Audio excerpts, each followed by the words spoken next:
Imagine a moment when you feel a deep sadness, not the fleeting kind that passes with a new song or a brisk walk, but the kind that sits heavy in your chest. It comes uninvited, often silent, but overwhelming. What if I told you that this feeling, this melancholy, is more than just an intruder on your good days?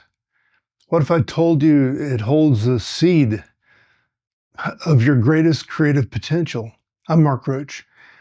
Welcome to Transcendent, my platform designed to inspire authenticity and to help you uncover your uniqueness. This space is about exploring the truth that we all carry, often buried beneath the noise of society's performance demands.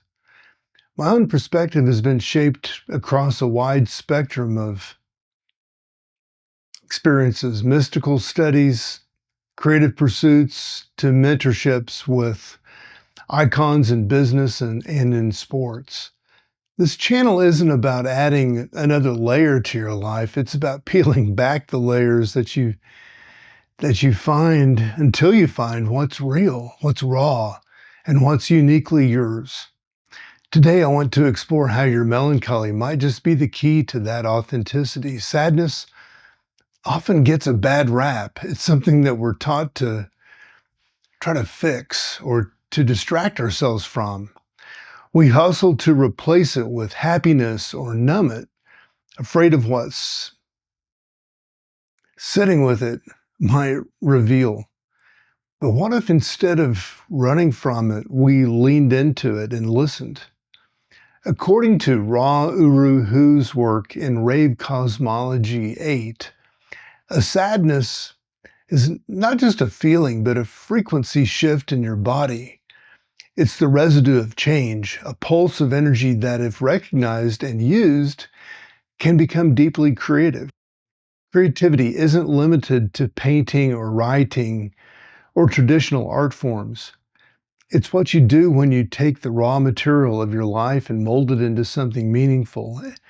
And melancholy, that's your muse whispering, calling you to engage. Think about it. Some of the most profound works of art, music, and literature were buried and birthed from the depths of sadness. Van Gogh painted his starry skies while wrestling with unbearable lows. Frida Kahlo poured her physical and emotional pain into stunning self-portraits. Even Nobel Prize-winning writer Albert Camus said that in the depth of winter he found within him an invincible summer. It's as if at the center of sadness there lies a doorway to something profound, something deeply personal and undeniably human. What Rave Cosmology VIII touches on, and what I've come to accept, and maybe believe, is this duality of sadness and creativity. This document speaks to the idea that melancholy is chemically mutative. It shifts the inner frequencies of our being, preparing us for something beyond the ordinary. These shifts upset the status quo of our inner psychology. And when we don't channel this energy into something creative, it sits stagnant, dragging us into despair. People call this depression, but creativity is the key to transforming that heavy, unmoved energy into action, into beauty, into life. The thing is, many of us resist this. No one tells us that sadness itself is neutral. It's our perception and resistance to it that creates suffering. The so-called not-self mind, a term from human design, turns this sadness into self-blame or bitterness, convincing us that it's a problem to solve or that it's a defect to hide. But what if we rewrote the story? What if we saw sadness as an integral creative force at work, one that simply asks to be expressed? Here's the irony. We live in a world obsessed with performance, with output and optimization. We're told to smile through hard times, plaster on good vibes, and avoid negative emotions like the plague. But suppression only stores that emotion, and when you bury a part of yourself, it doesn't disappear, it festers. Human design teaches us that our bodies hold, that our vehicles hold creative potential beyond imagination when we surrender to the flow of what's naturally arising. When we stop running from our melancholy and instead allow it to be part of our creative process, we birth something uniquely ours. Maybe you know this intuitively. Maybe you've experienced moments where your deepest insights or most inspired works followed a period of sadness. Science backs this up. By the way, neuroscience shows that negative emotions like sadness activate more reflective and analytical thinking. The inward focus can act as fertile ground for new ideas and breakthroughs. It's as though our psyche knows that it's through introspection, not avoidance, that we grow. What's tragic and yet so human is how often we view our melancholy as a weakness. We hide it and try to explain it away. But what the mystics of Rave Cosmology VIII knew is that something that we need to remember now. Sadness, when given space, can connect us with the sacred. It's the cracking open that allows the light to shine through.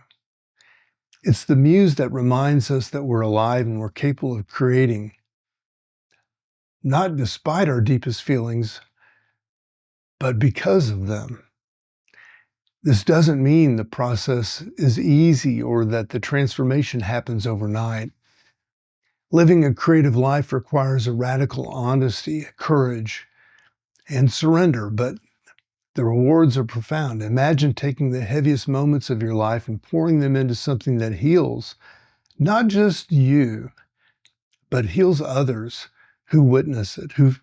Imagine finding beauty in your pain, not by denying it, but by letting it express itself fully. You don't need to be a professional artist for this. Creativity can emerge in the smallest everyday action. It shows up in how you solve a problem at work, how you prepare a meal, how you comfort a friend, how you choose to rebuild after facing adversity. It's less about the medium and more about the energy you bring to your life. And melancholy, it's the invitation to go deeper. The document also speaks to the importance of this teaching, this perspective in younger generations, encouraging kids to use their sadness creatively, and it could transform their lives. Instead of being told to toughen up or move on, they can lean into their emotions, even into the heavy ones, because they hold incredible power. They learn to embrace the fullness of their humanity. I've experienced this shift myself. For years, I saw my sadness as an enemy, as something to overcome before I could achieve clarity or inspiration.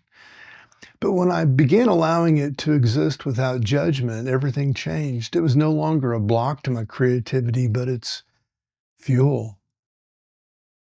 It inspired this platform, Transcendent, where I now share the lessons and tools that have shaped me. What I want to leave with you is this. Your sadness doesn't define you, but it is a part of you. And when you give it space, when you engage with it, it can become one of your greatest creative allies. Don't try to avoid it or fix it. See it, acknowledge it, and use it. Because when you do, you'll find not only healing, but a deeper connection to yourself and the world around you. I'm Mark Roach. This is Transcendent, wishing you all the best.